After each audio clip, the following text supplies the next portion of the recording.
María Noel es licenciada en Psicología, es fundadora y directora general de Sociedad Mindfulness y Salud. Durante claramente estos 3 días vamos a estar hablando y vamos a estar escuchando diferentes presentaciones sobre cómo cuidar a los pacientes, diferentes formas de intervención y acercamiento. Son absolutamente válidas y necesarias, pero me parece que es súper importante también la iniciativa de hacer un espacio y un tiempo para ver qué pasa con nosotros y con la manera en que ofrecemos atención y cuidado, y con el cuidado que nos ofrecemos a nosotros mismos como profesionales de la salud. Y les quería hacer una invitación, y que la quiera, por supuesto, como toda invitación la puede tomar, es que podría dedicarme a esta presentación a dar un montón de datos, información, pero quería hacer algo diferente y ofrecernos un espacio para tener una escucha mucho más atenta y reflexiva. Que todo lo que vayan escuchando, por ahí después conversando lo que se pueda al final, sea desde un lugar muy consciente de ustedes mismos, viendo cómo impactan ustedes en su propia experiencia, más que escuchar datos que son datos más o menos interesantes para la mente. Quería tomarme unos minutos para hablar un poquito, algo que yo creo que todos los que estamos acá vamos a conocer en mayor o menor medida, el concepto y cómo repercute el estrés en nosotros los profesionales de la salud. Claramente el estrés se da entre una dinámica y una relación que se establece entre los recursos y las demandas, ¿sí? El estrés es la respuesta del organismo frente a una situación percibida por el organismo como amenazante. ¿Cuándo es que se percibe como amenazante? Cuando pasa eso, cuando se desequilibra esa balanza y hay muchas más demandas que recursos para hacer frente a esa situación.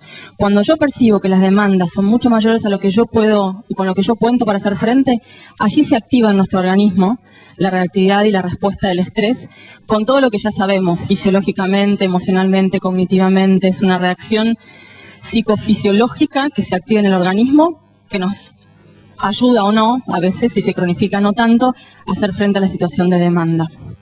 Como profesionales de la salud, no solamente nuestra tarea es atender pacientes, ¿sí? Que es lo que nos motivó probablemente inicialmente cuando decidimos nuestra carrera, cuando nos contactamos con nuestra vocación algunos de nosotros, sino que sabemos que hay un montón de otras variables y situaciones que están asociadas a nuestra tarea diaria, cotidiana y de muchos años y de muchas horas por día y de muchas horas por semana en contacto con personas que sufren.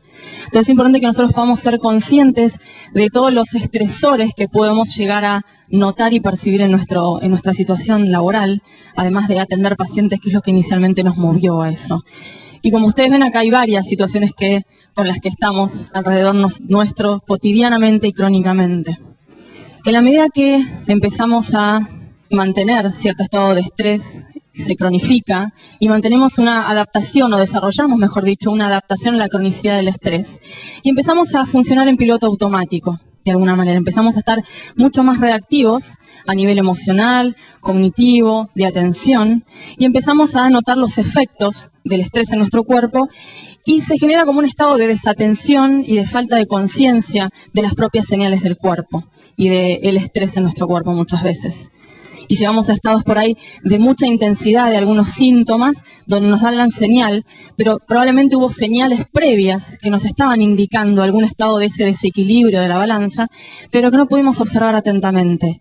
El estrés crónico nos lleva a la desconexión y a la reacción, y obviamente que nos enferma. No voy a hablar de los efectos del estrés crónico en el organismo, porque sería súper interesante, por cierto, pero creo que ya todos lo sabemos desde qué pasa en ese sentido. Y quiero llegar a esto. ¿Qué pasa con el estrés crónico en nosotros los profesionales y el síndrome de burnout? Que es una consecuencia del estrés crónico en nuestra tarea. Y fíjense específicamente qué pasa con el estrés crónico. En general es una cosa, pero con el estrés crónico que lleva a un burnout en nosotros los profesionales de la salud. Estas son algunas de las manifestaciones del burnout. Distanciamiento del paciente, falta de empatía y conexión, sentimiento de insatisfacción con la tarea, hasta un estado extremo de burnout es abandonar la tarea en algunos casos, porque ya no se puede, agotamiento emocional, aislamiento, conductas desadaptativas, y acá tenemos bastantes conductas desadaptativas que podemos ver asociadas a algunos profesionales de la salud, como las adicciones. Afecta claramente la calidad de vida, todo lo que acabo de decir antes, ¿sí? Afecta claramente la atención que brindo al paciente, todo lo que acabo de decir antes, y mi propia calidad de vida. Y los autores que trabajan, Maslach y Lither, que trabajan con el síndrome de burnout y han investigado y siguen trabajando al respecto, lo llaman como una erosión del alma, donde la frase que ellos utilizan con esto es que va erosionando gradualmente distintas áreas de nuestra vida. No es que solo afecta la atención empática o no que brindo al paciente, sino que afecta la relación con mi familia, con mi cuerpo, con mi autocuidado, con la manera en que como, con que me descuido, impulsividades, y empieza como a erosionar distintas áreas de nuestra vida. Los que trabajamos en el área de trauma, y les menciono el concepto, para algunos lo conocen, es el concepto en inglés de compassion fatigue, que se tradujo como fatiga por compasión o desgaste por empatía. Y está justamente desarrollado, que es como otra forma de burnout para aquellos profesionales que estamos en contacto con personas con muchas situaciones traumáticas. Entonces es una traumatización vicaria. Nosotros estamos observando, escuchando traumas de las personas, que esto genera un estrés postraumático secundario, sería una palabra más técnica. El compassion fatigue y desgaste por empatía es más desde otro lugar, pero hace alusión a eso. Y realmente me parece que es importante que tomemos conciencia de esto. No es gratuito estar horas y años de nuestra vida en contacto con esta realidad. ¿Fue nuestra decisión y elección? Claro que sí, pero tomar conciencia del impacto que esto tiene es parte de nuestro cuidado y por ende del cuidado que ofrecemos. Entonces, teniendo en cuenta y viendo la importancia y los efectos del estrés y el burnout en los profesionales, hay distintos estudios e intervenciones que se dedican a entrenar profesionales, mayormente médicos. Son los estudios que yo ahora voy a estar citando, son estudios que se hicieron con médicos en diferentes instancias de su formación, que justamente toman conciencia de esta dificultad y promocionan una mayor autoconciencia en los profesionales y la importancia de tener una mayor autoconciencia. ¿Y por qué? ¿Qué es lo que apuntan con este desarrollo de la autoconciencia en los profesionales? Descubrir una manera diferente de relacionarse con la experiencia. Esto es fundamental, ¿sí? La experiencia de exigencia con la realidad que tenemos es esa, pero la manera en que nosotros nos relacionamos con eso claramente marca la diferencia y ahí tenemos mucho por hacer.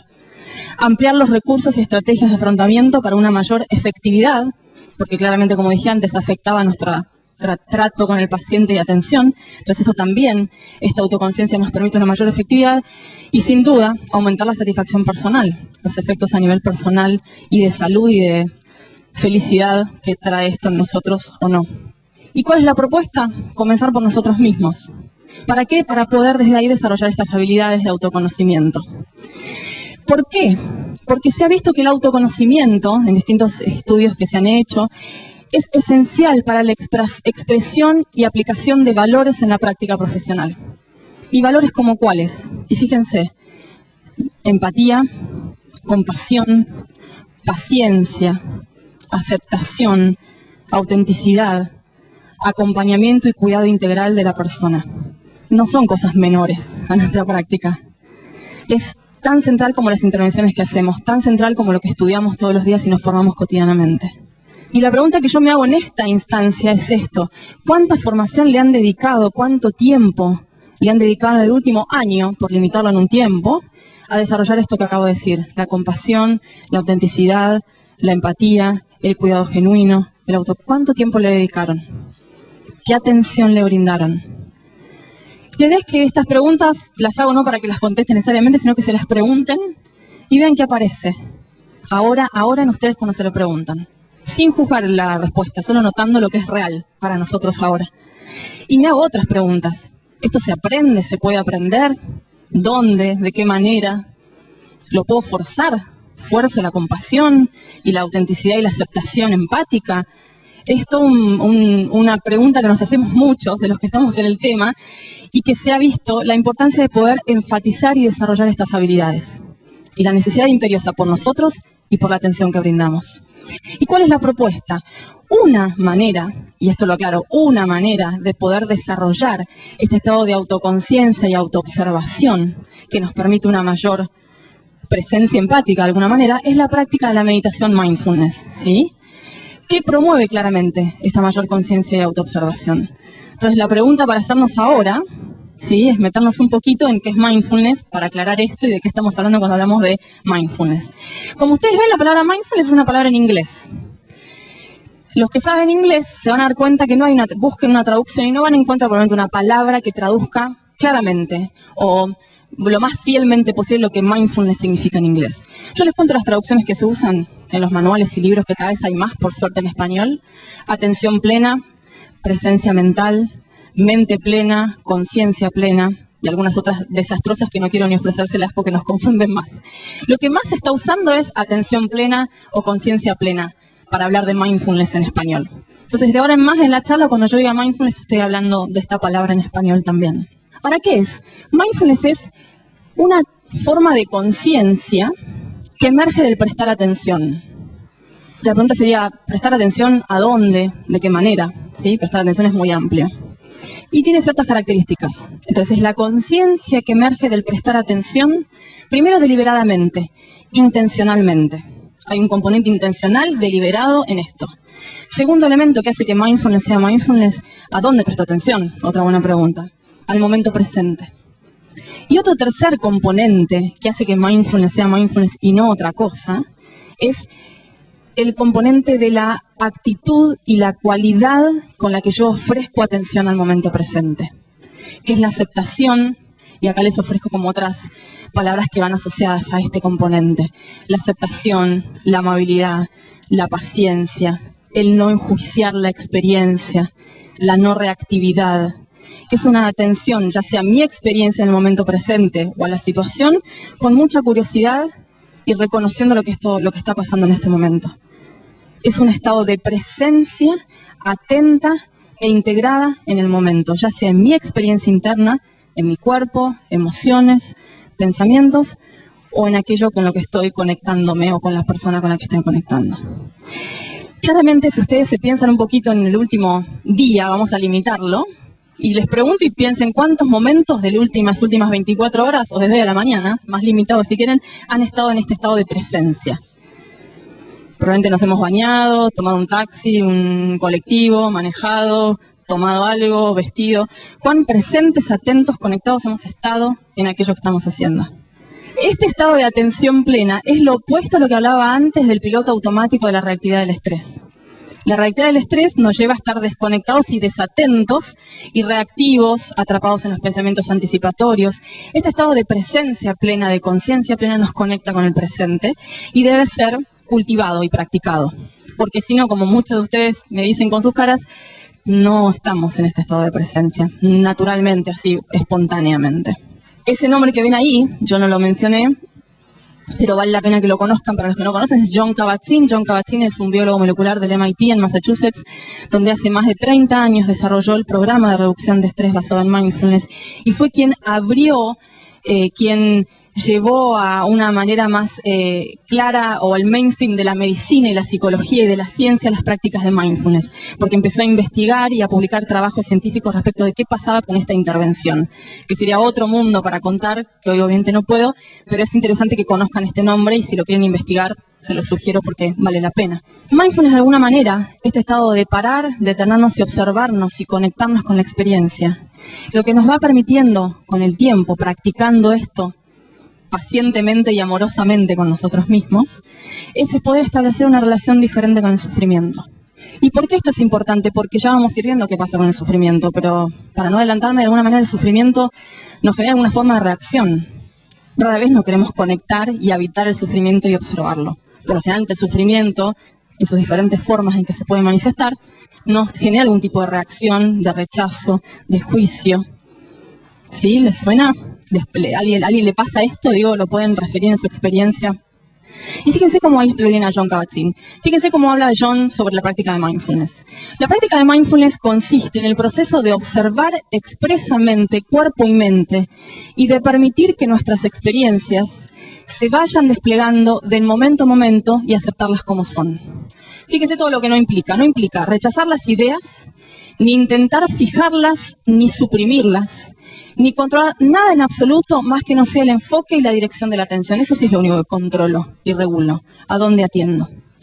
La atención pleno mindfulness no implica intentar ir a ningún sitio ni sentir algo especial, sino que entraña el que nos permitamos a nosotros mismos estar donde ya estamos, familiarizados más con nuestras propias experiencias, presentes un momento tras otro.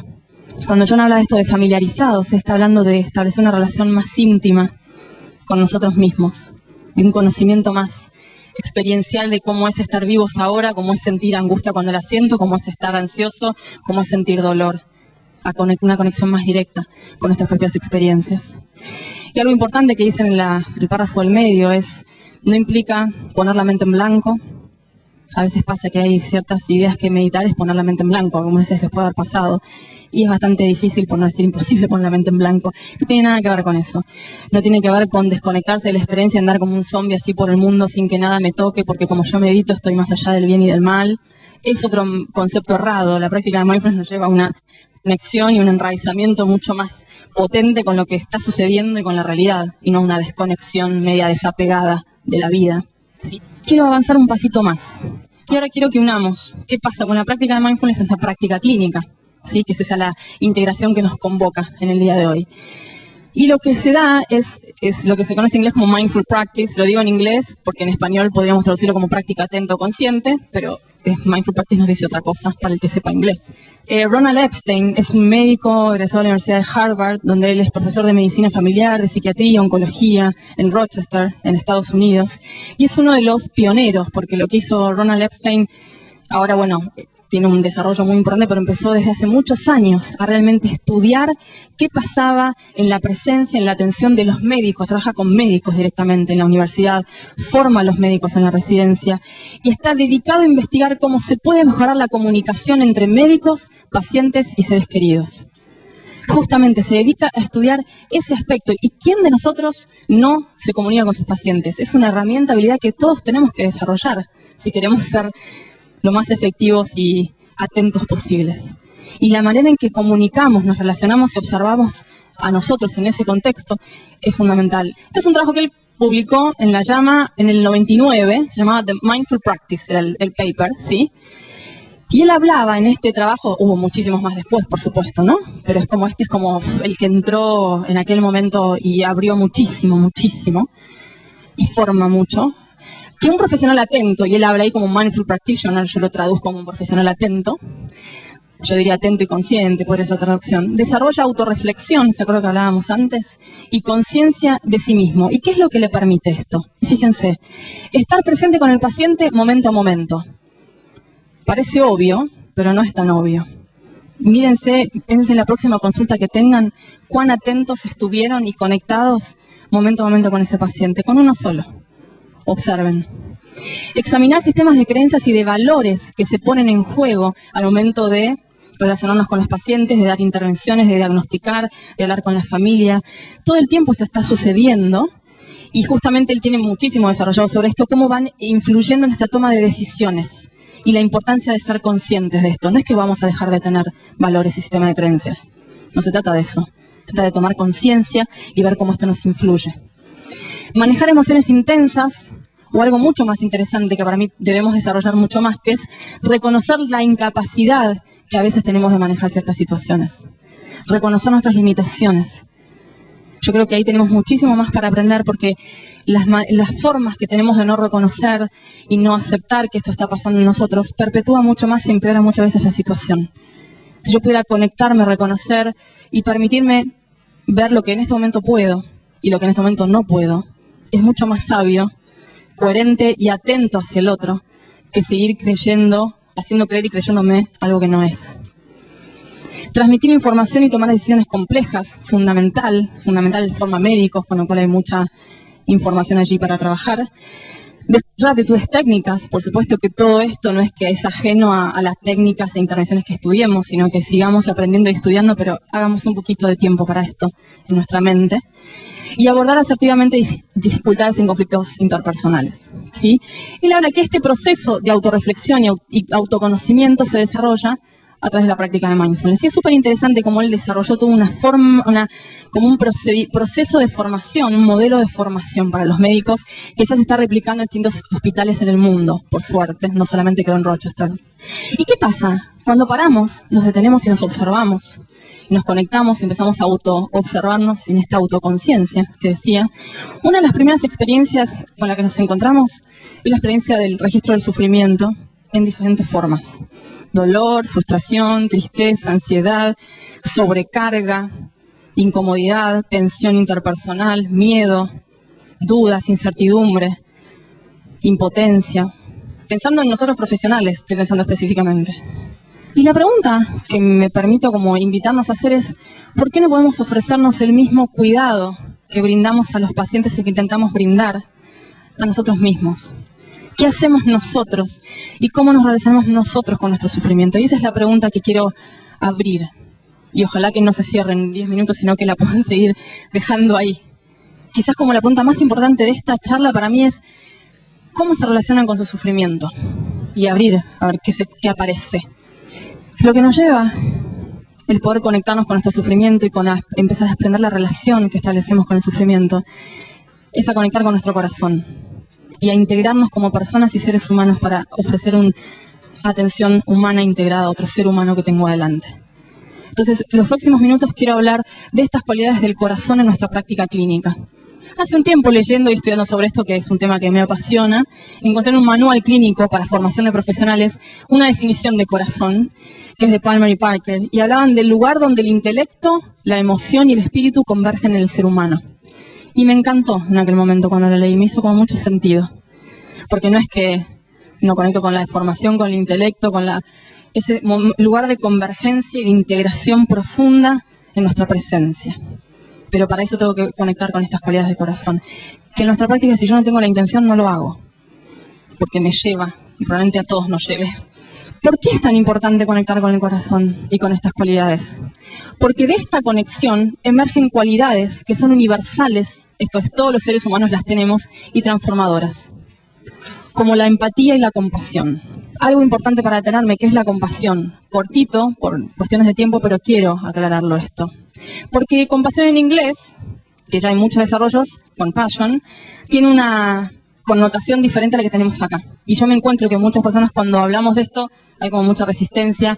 ¿Por qué? Porque como dice abajo, a veces en Occidente la palabra compasión tiene evoca situaciones de piedad, pena, de lástima, y lo aclaro, no es eso lo que estamos hablando en este concepto de compasión, ¿sí?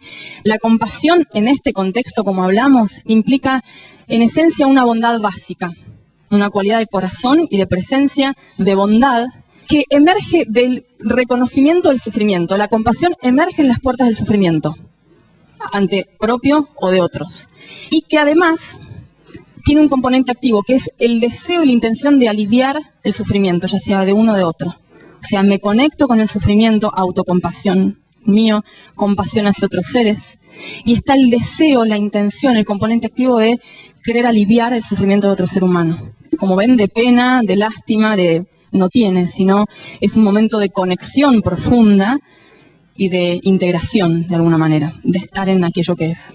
El hombre es básicamente bueno y su naturaleza es compasiva. Todo ser humano desea ser feliz y ser tratado con consideración, respeto y afecto. Esto es a veces obvio para algunos, no obvio para tanto, pero poder conectarnos con esta dimensión humana de que todos, de alguna manera, pacientes, profesionales, médicos, expertos, inexpertos. Si quieres que los demás sean felices, practica la compasión. Si quieres ser feliz, practica la compasión. De alguna manera, hay distintas tradiciones, tanto occidentales como orientales, que apuntan al desarrollo de la compasión. La compasión se refiere a la humanidad que tenemos en común con todos los seres. Nos conecta con eso, con ese lugar, más allá de los títulos, roles y funciones que ejercemos, y está perfecto, nos conecta con ese lugar común en todos los seres. ¿Y qué pasa con la compasión en los profesionales? Mindfulness es un entrenamiento, ¿se acuerdan que es una práctica? No es que lo hago un día y ya está. Es un entrenamiento sistemático, amoroso y disciplinado de entrenar la mente y el corazón en este estado de presencia. Yo les hago un correlato. ¿Qué está pasando con esto en el mundo? Por ejemplo, el budismo habla hace 2500 años que el componente central de las enseñanzas era la enseñanza de la compasión. Paralelo a qué está pasando en el mundo, nuestro mundo acá en Occidente en los últimos tiempos. Hay muchísimo, yo les cuento, porque para algunos no están en tema probablemente, investigaciones, universidades, centros, estudios que están investigando la importancia del cultivo de la compasión y qué cambios genera. Y es lo que está surgiendo, que es la neurociencia contemplativa, que es la rama o el área que está desarrollando que investiga los mecanismos neurobiológicos de la compasión y los efectos en su fisiología, cerebro y sistema inmune. Los que están ahí no son cualquier señor pelado ni cualquier señor con saco. Es Richard Davidson y el monje Mathieu Ricard. Richard Davidson es el pionero y referente en este momento de la investigación en neurociencia. Están ahí en el laboratorio de neurociencia de la Universidad de Wisconsin, investigando en esta persona, practicando meditación de compasión, qué es lo que pasa. Hay muchísimos modelos que están apuntados al hallazgo de la compasión y autocompasión y algunas investigaciones. Voy a pasar rápido esto porque quiero ir a otro lado, pero sepan que a mayor autocompasión se observa mayor bienestar psicológico, se observa disminución de ansiedad y depresión, investigaciones más nuevas refieren esto, aumenta fortaleza psicológica, eso es autocompasión, ¿sí? Seligman estuvo estudiando qué pasaba en psicología positiva con el desarrollo de autocompasión, genera estados de autorregulación, tranquilidad y calma. Paul Gilbert, se lo sugiero ampliamente el que quiere estar en tema, allá por Europa, también desarrollando mucho de compasión, Paul Gilbert. ¿Qué más pasa? Sentimientos de conexión social, satisfacción con la vida, habilidad para reportar estados negativos. Piensen esto con lo que hablé de burnout al principio, ¿sí? Es la contracara, de alguna manera el antídoto, entre comillas, que podríamos ofrecer para hacer frente a esas situaciones de las que hablábamos. La compasión hacia uno mismo, la autocompasión, surge al practicar la apertura hacia nuestro propio sufrimiento. Yo lo siento como un acto de generosidad cada vez que logro practicar lo que guío la práctica para otros y pueden ofrecerlo. Es un acto de generosidad hacia cada uno de nosotros. Y de vuelta a esta pregunta, la vuelvo a hacer y invitarlos. ¿De qué manera nos estamos relacionando con el sufrimiento cada uno de nosotros? ¿Qué cualidad de apertura, de amabilidad, de interés, de sostén estamos dando? ¿O qué otra relación podemos establecer? Ofrece una manera de cambiar la relación con el sufrimiento antes que seguir perpetuándolo, queriéndolo rechazar, que es algo totalmente humano y universal, también no estamos mal por eso. Y me aparece esta frase de William Shakespeare: en nuestros locos intentos, renunciamos a lo que somos por lo que intentamos ser. La compasión hacia uno mismo, lo que acabo de decir, no termina ahí. La práctica nos va enseñando a ir ampliando los círculos de compasión, ir ofreciéndolos a cada vez más personas. Y la compasión hacia otros, autocompasión, compasión hacia otros. Y es un factor cohesivo que nos une de alguna manera. Hay médico, paciente, enfermo, sano, experto, novato, perfecto que esté eso. Pero hay un factor humano desde ese corazón que hablé antes que nos une a todos y que muchas veces no lo tenemos en cuenta eso. Y surge de reconocer que nadie está exento de sufrimiento. El paciente sufre de su manera, yo sufro de la manera en que yo sufro. Y hay un lugar que podemos conectarnos, además de intervenir, diagnosticar, derivar y medicar. Y lo que genera la práctica de la compasión es una percepción creciente de interconexión. Ya las barreras que nos dividen no son tan barreras y tan divididas. Todos podemos tener esta intención de desarrollar conciencia compasiva, universal y transformadora. No hay gente que nació iluminada y otros que no. Es una capacidad innata e intrínseca. El amor y la compasión son necesarios, no son lujos. Sin ellos, la humanidad no puede sobrevivir. Y la verdad que me alegra que haya un espacio para que se pueda decir esto en media hora, ¿sí? Porque para que sigan escuchando desde otro lugar los otros día y medio que queda. Ojalá, ojalá. Y quiero cortito contarles este mito, el mito de Quirón, en la mitología griega. Quirón es un centauro, mitad cuerpo de caballo, mitad cuerpo de hombre, que es abandonado por su madre, adoptado por Apolo, y es un gran sanador y maestro. Resumo el mito: en una pelea recibe un flechazo, en la punta de esa flecha había un veneno que no tenía cura. Y el mito cuenta que él seguía curando y seguían llegando para que él cure y seguía sanando a las personas que llegaban estando él herido sin poder sanar su propia herida. De esto Carl Jung toma el arquetipo del sanador herido, de este mito de Quirón griego, y habla del sanador herido. Y justamente dice esto, que se es sanador y también se está herido. Y esta es la invitación, a ver qué pasa con esto. Un buen sanador debe mantener presente la existencia intrínseca de un alma que conoce sus propias heridas. Únicamente sana quien está herido. Y permítanme terminar con una imagen. La idea es que puedan recibirla y atender a ver qué les pasa con esto, ¿sí? Más allá de la curiosidad que pueda traer. Permítanme leerles una parte de la autografía de Jung donde habla sobre el sanador herido. Como médico, tengo que preguntarme constantemente qué clase de mensaje me está enviando el paciente. ¿Qué significa él para mí? Si no significa nada, no tengo medio para pasar a la acción. El médico solo es eficaz cuando se siente personalmente afectado. Únicamente sana el médico herido. Pero cuando el médico lleva su personalidad como un revestimiento o como una armadura, no consigue tener efecto alguno. Yo me tomo a mis pacientes muy en serio. Quizás es que siento que tengo que hacer frente a un problema de la misma manera que ellos. Suele darse el caso en que el paciente sea exactamente la venda más adecuada para la herida del médico. Suele darse el caso en que el paciente sea exactamente la venda más adecuada para la herida del médico. Y compro esta frase que amo y que me conecta mucho, que dice así: no se puede vivir solo para nosotros mismos. 1000 fibras nos conectan con nuestros prójimos. Y entre estas fibras, como hilos compasivos, nuestras acciones fluyen como causas y regresan como efectos. Gracias por su atención plena, sí hubo. Allí les ofrezco mi mail personal. Gracias, María. Vamos a hacer solo 2 preguntas, o 3 si da el tiempo. ¿Introduce el mindfulness la espiritualidad en el ser humano y en nuestra práctica profesional? Otra es: mindfulness tiene una intención ética y de búsqueda de la verdad, y si desarrolla el poder del amor y el poder en una misma verdad, el autopoder. Si tendría que acotarme los tiempos que me dicen, con un sí, todo eso. Sí. En realidad sí, claro que sí. Nos conecta con un sentido más profundo que hoy no pude hablar y tuve que pensar también y dije, bueno, esto no. Pero una cosa importante para también conectarnos es con el sentido profundo que nos lleva a hacer lo que hacemos.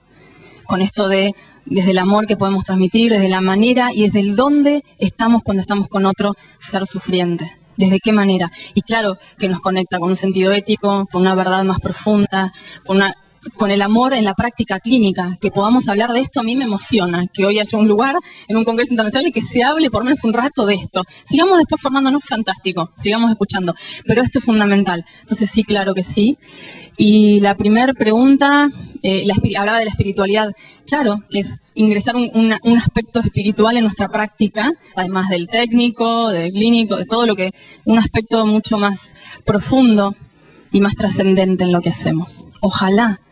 Y cambiaría tanto, si vamos al principio de la charla con el burnout, si podemos ubicarnos en un lugar diferente, desde el sentido más profundo y la manera en que hacemos, y el desde dónde estamos cuando estamos. Y desde ese lugar, el desde dónde, es un momento de apertura. Gracias a todos.